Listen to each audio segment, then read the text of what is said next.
Hi అండి అందరికీ. ఈరోజైతే కార్తీక శుద్ధ ఏకాదశి కదా, అందుకనే బ్రహ్మముహూర్తంలో అయితే నిద్రలేచి క్లీనింగ్స్ అన్నీ కంప్లీట్ చేసేసుకొని ముందుగా తులసి ఉసిరి చెట్టు దగ్గర దీపారాధన అయితే పూర్తి చేసుకున్నాను.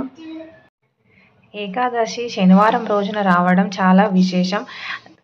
ఆషాఢ మాసంలో తొలి ఏకాదశి రోజున విష్ణుమూర్తి నిద్రలోకి వెళ్ళి 4 నెలల తర్వాత ఈరోజు నిద్ర నుండి మేల్కొంటారు. అదే కార్తీక శుద్ధ ఏకాదశి. ఈరోజు శనివారం రావడం చాలా విశేషం. ఈరోజు విష్ణుమూర్తిని పూజిస్తే సకల పాపాలు తొలగిపోతాయి.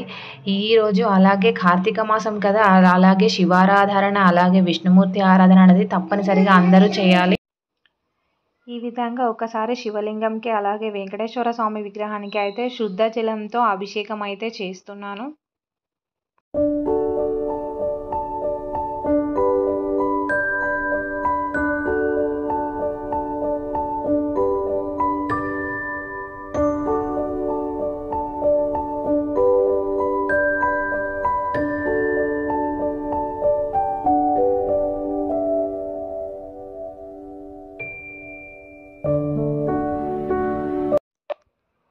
ఈ విధంగా ఒక ప్లేట్ తీసుకొని 2 తమలపాకులను అయితే వేసుకొని విగ్రహాలకైతే గంధం, పసుపు, కుంకుమ బొట్లను అయితే పెట్టుకొని 2 పిండి ప్రమిదలను అయితే తయారు చేసుకొని గోవిందనామాలు అయితే పెట్టుకొని ఈ విధంగా ఆవు నెయ్యి లేదా నువ్వుల నూనెతో అయితే దీపారాధన చేసుకోవాలి.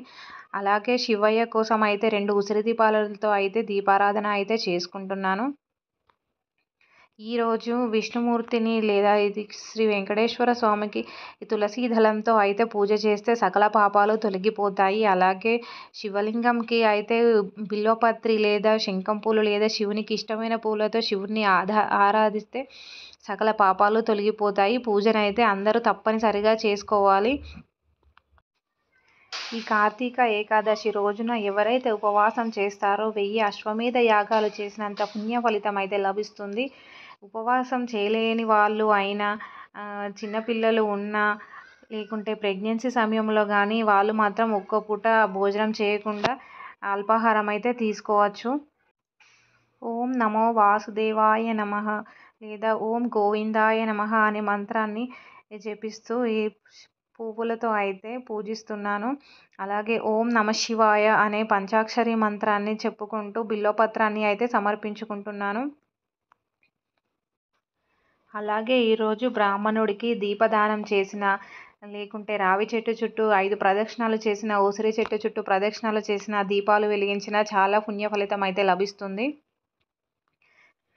ఈరోజు తప్పనిసరిగా తులసి కోట వద్ద అయితే ఉసిరి దీపాలు అయితే తప్పకుండా వెలిగించుకోవాలి.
ఈ విధంగా పూజ అయితే పూర్తి చేసుకొని దేవుడికి నైవేద్యం అయితే సమర్పించుకొని కర్పూర హారతి అయితే ఇస్తున్నాను.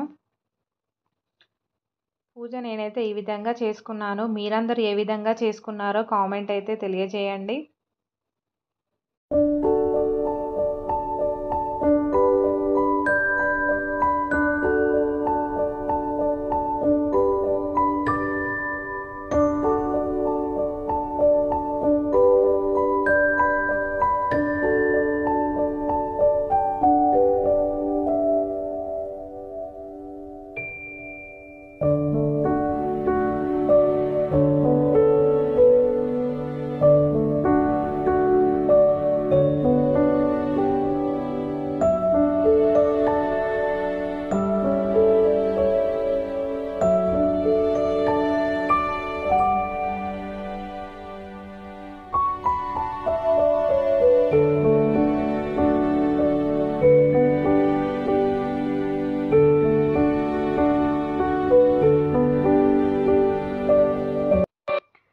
ఆ తర్వాత ఈరోజు ఏకాదశి కదా, వెంకటేశ్వర స్వామి దేవాలయంకి అయితే వచ్చేసాము.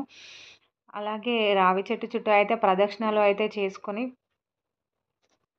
ముందుగా గణపతిని అయితే దర్శించుకొని ఆ తర్వాత శివలింగంకి అయితే శుద్ధ జలంతో అలాగే ఆవు పాలతో అయితే అభిషేకం అయితే చేసుకున్నాము. ధూపదీప నైవేద్యాలు చూపెట్టిన తర్వాత కొబ్బరికాయను అయితే దేవుడికి నివేదన సమర్పించి ఆ తర్వాత కళ్ళు ఉన్న కొబ్బరి చిప్పను అయితే తీసుకొని నారికేల దీపాన్ని అయితే వెలిగిస్తున్నాను. నాకు ఈరోజు కొబ్బరికాయ కొడితే అందులో పువ్వు వచ్చింది. చాలా సంతోషంగా అనిపించింది. 3 కళ్ళు ఉన్న చిప్పని మాత్రమే దీపారాధన కింద తీసుకోవాలి. ఇంకొక చిప్పని దేవుడికి నైవేద్యంగా చూపెట్టాలి. ఇలా ఒక ప్లేట్లో 3 గుప్పల రైస్‌ను తీసుకొని అందులో ఆ కొబ్బరి చిప్పనైతే పెట్టి ఆవు నెయ్యిని వేసుకొని 2 వత్తుల చొప్పున 3 వత్తులు వేసుకొని 3 దీపాలు ఒకే తూర్పు వైపు ఉండేలాగా వెలిగించుకొని 3 జ్యోతులు వెలిగేలాగా దీపారాధన అయితే చేసుకోవాలి. అలాగే ఉసిరి దీపాలు కూడా వెలిగించుకున్నాను. ఆ తర్వాత ధూపం అయితే చూపెట్టుకొని నైవేద్యం సమర్పించుకొని కర్పూర హారతి అయితే చూపెట్టాను.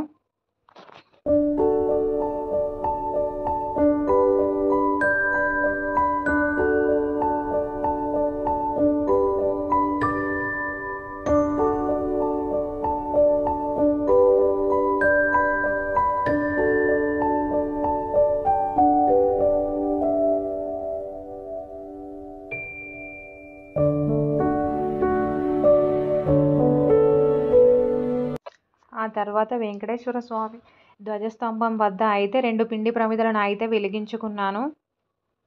పిండి ప్రమిదలు అనేవి చాలా శ్రేష్టమైనవి కదా. ఆ తర్వాత దర్శనం అయితే చేసుకుని ప్రసాదాలు అయితే తీసుకున్నాము. మీరందరూ పూజను ఏ విధంగా చేసుకున్నారో కామెంట్లో తెలియజేయండి. పూజ ఏ విధంగా ఉంది? మీ అందరికీ వీడియో నచ్చిందా? నచ్చితే లైక్ చేయండి, షేర్ చేయండి, కామెంట్ చేయండి. Bye bye.